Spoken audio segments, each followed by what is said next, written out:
የመጀመሪያው የዓለም ቢሊዮነር በ20ኛው ክፍለ ዘመን ገና የመጀመሪያው 20ኛው ክፍለ ዘመን ላይ በ1915 1916 ላይ አንድ ነበር፣ ሮክፌለር። ኦኬ። ይሄ የምነግራችሁ የዛሬ አሁን ስታቲስቲክሱ የምነግራችሁ በሚታወቀው በየዓመቱ የሚወጣውን ፎርቢስ ላይ እንደዛ የመሳሰሉት ቦታ ላይ የሚታወቁት ናቸው። የማይታወቁት ስለነሱ ዛሬ አንሄድም። ኦኬ። ይሄ ከኋላ ሆነው ሮትሺልድ ምናምን የሚባሉት ፊት ለፊት ስለማይነገር ስንት እንዳላቸው ካፒታላቸው ስለማይታወቅ እንደነሱ አይነት ነገር ውስጥ መጥቀስ ማለት አሉባልታ ውስጥ ያስገባል። ኦኬ። ኮንስፓይረሲ ነው ይባላል። እስቲ ዛሬ ስለሚታወቁት ነው ልነግራችሁ የፈለግኩት። አሁን በ1915 16 ላይ አንድ የነበረው በ1960 62 10 የሆኑት ቢሊዮነሮች ነው የምነግራቸው፣ የዶላር ቢሊዮነሮች። ኦኬ 10 ነበሩ። ከዛ ከ1960 እስከ 1982 ድረስ 14 ነው የሆኑት። 4 ነው የጨመረው እስከ 82 20 ዓመት ማለት ነው። ከ82 በኋላ 1982 በኋላ እስካሁን 3000 ፕላስ መልቲ ቢሊዮነሮች የሆኑት ከ3000 በላይ ቢሊዮነር ያለን አሁን ዓለም ላይ።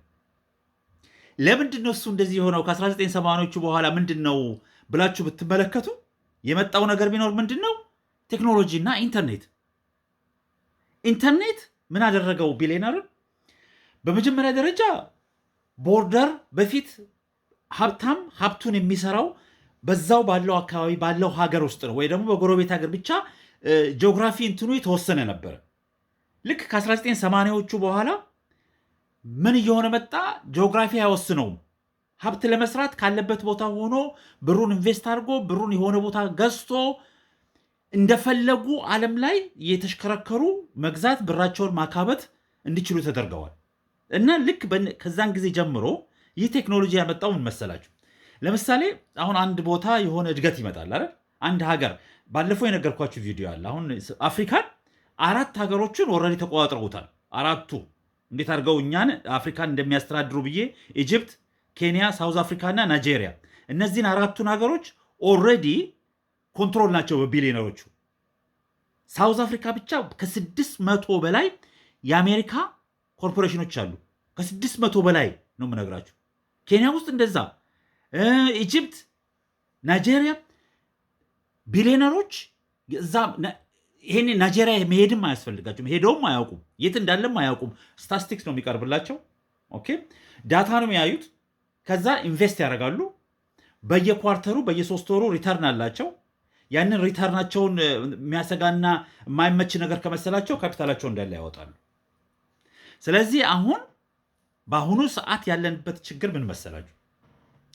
ያለው ሲስተም ሄጀሞኒ ሆኗል፣ ካፒታሊዝም ሆኗል።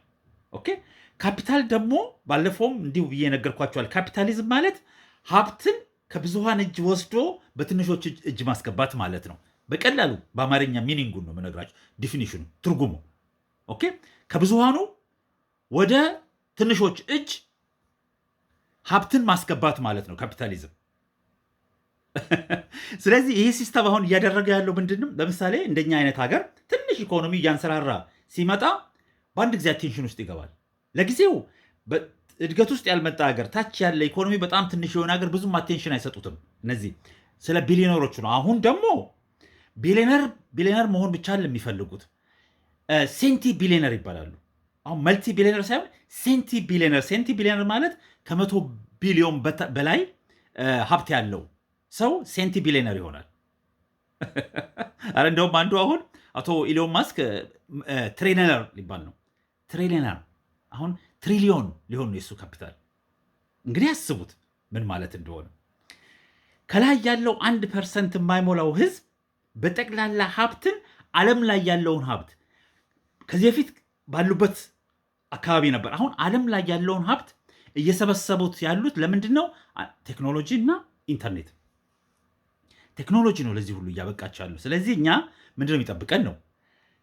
ልክ እድገት እየመጣ ነውና ሀገራችን እያደገ ነውና ተብሎ ሲነገር ገና ስታቲስቲክሱን ሲያዩት በአንድ ጊዜ ኢንቨስትመንት መምጣት አለበት። ኦኬ የእነሱ ብር መምጣት አለበት። እኛን ሊረዱ እኮ አይደለም። የኢኮኖሚያችንን እድገት ሊያፋጥኑ እኮ አይደለም። እንዴት አድርገው ከዛ ዌልዝ ኤክስትራ ሀብት እንዴት አድርገው ኤክስትራክት እንደሚያደርጉ እንዴት አድርገው ሀብት እንደሚጨምሩ እነሱ የሚያዩት እና እያንዳንዱ ሀገር እያንዳንዱ ስፔሻሊ ታዳጊ ሀገር የሚጠብቀው ይሄ ነው። የመልቲ ቢሊዮነሮች ሴንቲ ቢሊዮነሮች መጫወቻ ነው የሚሆነው በቴክኖሎጂ የተነሳ ማለት ነው። አቮይድ ከዛም አሻፈሬ ማለት በጣም ይከብዳል። ለምንድን ነው? በጣም ትልቅ አቅም ያስፈልጋል። እንደ ቻይና ያለ አቅም ያስፈልጋል። እያንዳንዱ የውጭ ኮርፖሬሽን ቻይና ገብቶ መስራት አይችልም። እንደፈለገ ሀብት ማውጣት አይችልም። መስራት የሚችለው ከሀገሩ ካለ ሰው ጋር ላይሰንስ ሆነ ከዜጋ ጋር ሆኖ አብሮ በዛ ላይ ደግሞ የተወሰነ ያክል ቴክኖሎጂን የሚሆን ማንኛውም ነገር አሳይቶ ኮርፖሬሽኖች አይሰሩም።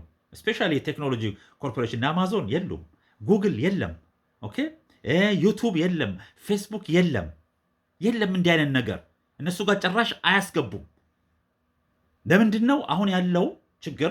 እናንተ አሁን እኛ የሚመስለን አገር ለአገር ነው አይደል?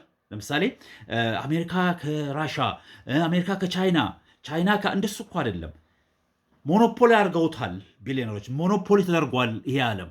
እናም ጨዋታው ሀብታሞቹ ከሌላ ሀብታሞች ጋር ነው።